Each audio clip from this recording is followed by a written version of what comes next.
I've set it now to a zone where this bearing makes certain sounds, and then we have selected it in our tool, and then you can move it around on the screen, and you can see the sounds.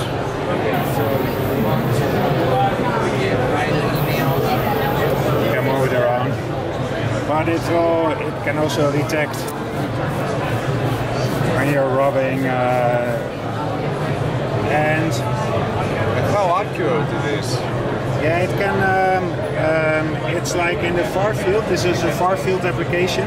You can get an accuracy of a few centimeters to a few tens of centimeters. When we are doing engineering on, for example, on fans or electronics, we go much closer to the object.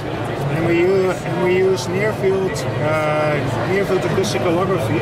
That means that we can reconstruct the sound field up to the source surface. So you keep it in front of the laptop, for example.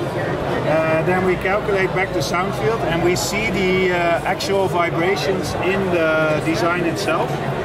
And we can, in slow motion,